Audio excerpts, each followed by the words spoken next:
Et salut toi! Alors je sais pas si tu es au courant, mais en fait je propose des services de conseils éditoriaux aux auteurs, c'est-à-dire qu'en fait ils m'envoient leur roman et je le lis, je mets des annotations pour leur donner des pistes pour améliorer. Et lorsque je propose ce service, souvent ils vont me poser des questions pour pouvoir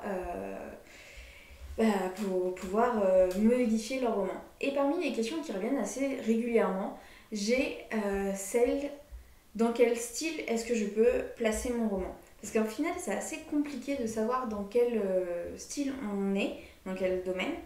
Et c'est vrai que sur internet, en fait, on n'a pas beaucoup d'informations sur le sujet. Je me suis dit que ça pourrait être sympa que, en fait, au final, chaque mois, on voit ensemble un style différent, qu'on le définisse et qu'on puisse voir quels sont les différents critères pour pouvoir rentrer dans ce style-là et que tu puisses, toi, à ton tour, savoir dans quelle catégorie tu peux placer ton roman. En tout cas, j'espère que je vais pouvoir t'aider avec toutes ces vidéos et on commence dès maintenant.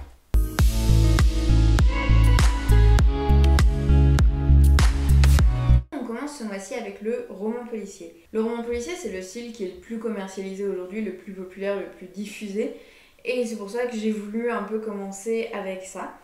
Ça a l'air simple finalement de se dire est-ce que je fais ou non partie du roman policier. Mais finalement, tu vas te rendre compte qu'il y a tellement de sous-catégories différentes avec des nuances entre elles que c'est peut-être intéressant quand même de se renseigner avant de se définir dans une catégorie en fait ou une autre du roman policier. Alors déjà, je vais un peu te parler du roman policier, comment il est apparu, parce que son histoire c'est super intéressant. Non, je te promets, c'est vraiment super intéressant, ne quitte pas cette vidéo parce que tu vas peut-être un peu mieux comprendre pourquoi aujourd'hui c'est le style qui est le plus commercialisé et pourquoi c'est aussi populaire. Alors en fait, ce qu'il faut savoir, c'est que déjà le roman policier il apparaît au 19e siècle. C'est au moment où, si tu as bien suivi tes cours d'histoire, les villes se développent, il y a de plus en plus de personnes qui deviennent urbaines et il y a la diffusion de la culture qui commence à se faire même dans les catégories sociales les plus basses en fait de la société, à travers par exemple la presse écrite. Parce que oui, on commence à diffuser les journaux à grande échelle, à les imprimer à tire-larigot, et du coup tout le monde a plus ou moins accès, on va dire, à une certaine forme de culture. Du coup, avec ça, la lecture, c'est plus forcément réservé à l'élite. Bon, il y a toujours des catégories de livres qui seront totalement réservées à l'élite, et même aujourd'hui, on le ressent encore, mais ça va quand même venir se démocratiser, et il va y avoir une catégorie qu'on va appeler la paralittérature. La paralittérature, c'est la littérature populaire, en fait.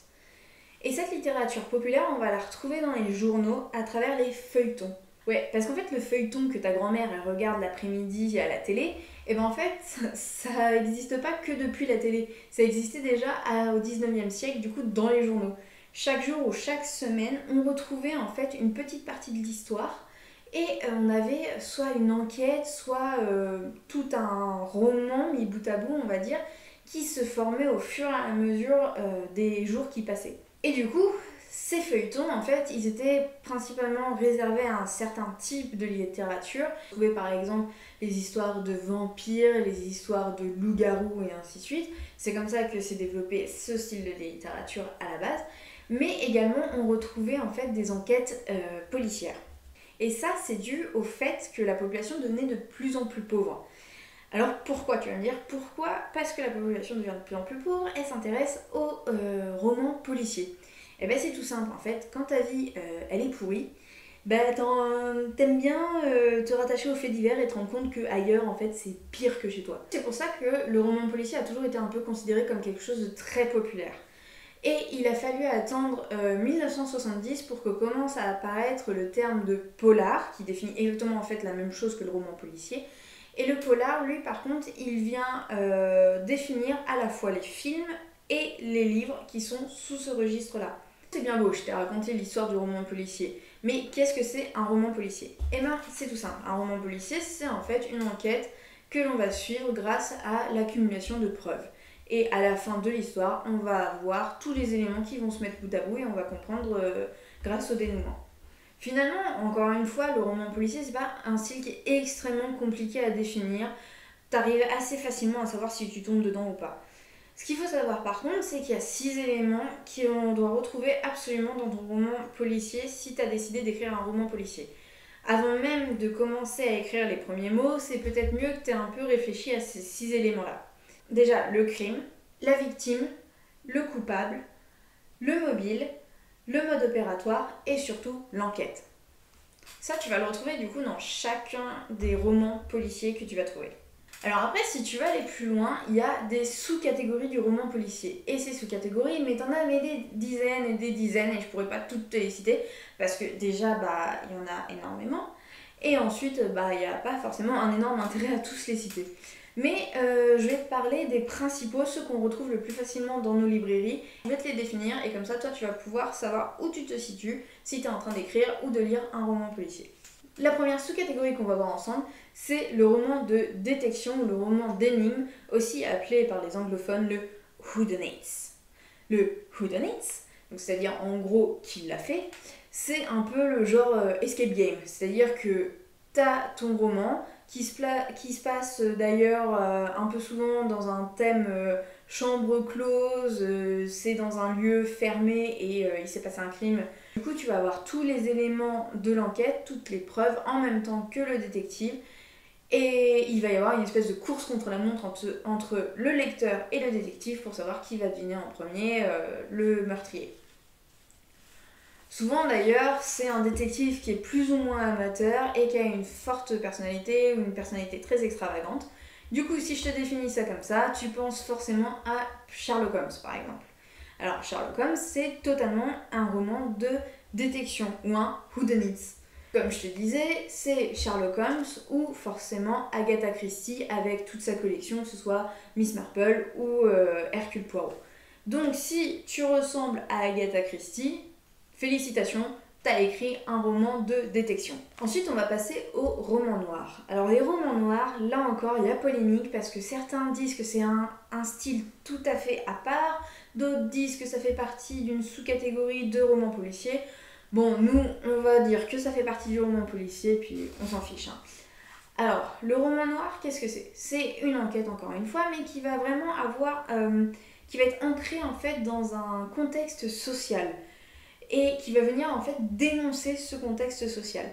Finalement, en fait, c'est entre le roman gothique et le roman policier qui se développe dans un contexte social et politique très particulier aux États-Unis dans les années 1929. Si tu as un petit peu suivi tes cours d'histoire, tu sais que c'était assez particulier cette époque-là. Ce roman noir, il va apporter avec lui la figure de l'anti-héros aussi.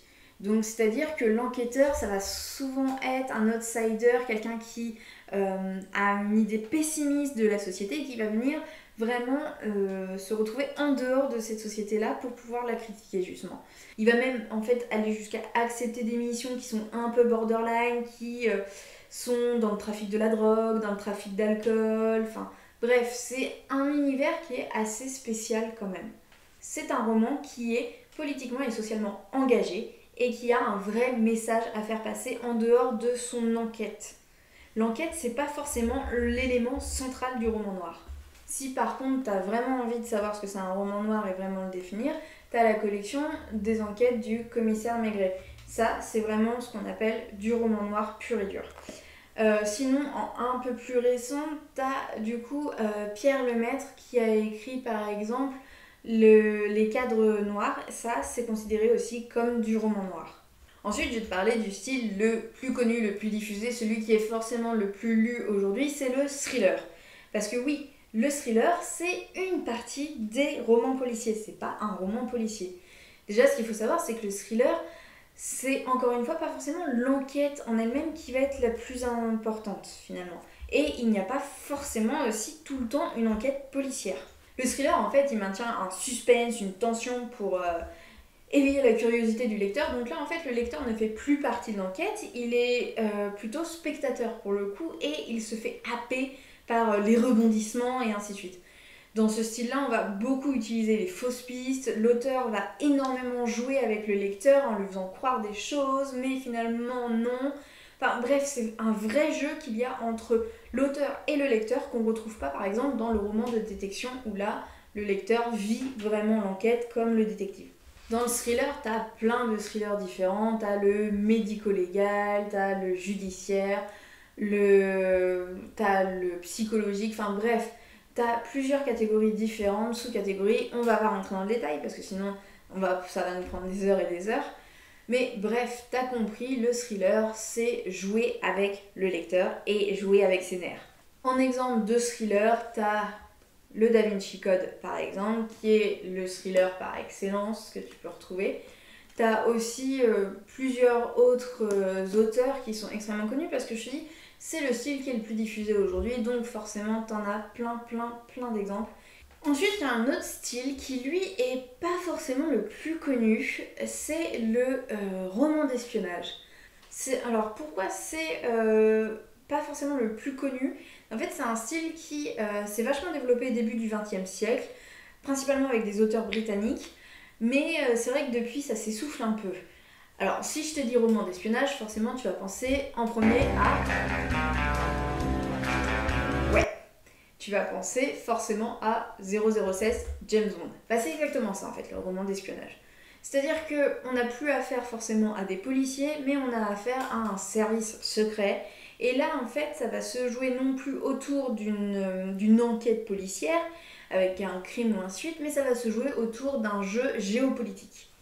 Donc là, on est plus sur de la théorie du complot, sur des secrets d'État et ainsi de suite. Bon, bref, de la géopolitique quoi. Mais ce qu'il faut savoir, c'est que, je te disais, parfois certains romans peuvent être mixtes, et on n'a pas forcément toujours des espions dans les romans d'espionnage justement.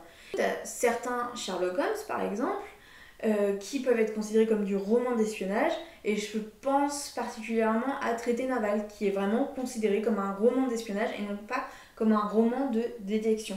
Ensuite, t'as le roman policier historique. Alors là, bon, en gros, je vais la faire courte, c'est un roman policier, mais dans une période historique.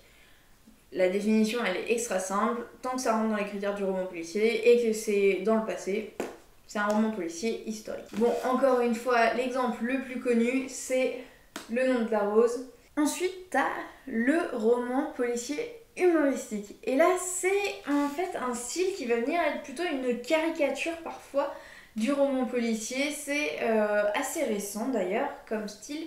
Et c'est un style qui est venu pour casser les codes finalement. Avec un anti-héros aussi, souvent l'enquêteur c'est un gros paumé alcoolique ou nul, vraiment. Et en fait on va venir apporter de l'humour et montrer que le roman policier c'est pas tout le temps quelque chose de noir, de triste et de macabre. Et dans cette catégorie je pense particulièrement à Poulet grillé et puis les deux autres tomes qui suivent, qui est le roman policier humoristique par excellence, qui est génialissime et je te le conseille, mais à 1000% si tu veux découvrir ce style-là.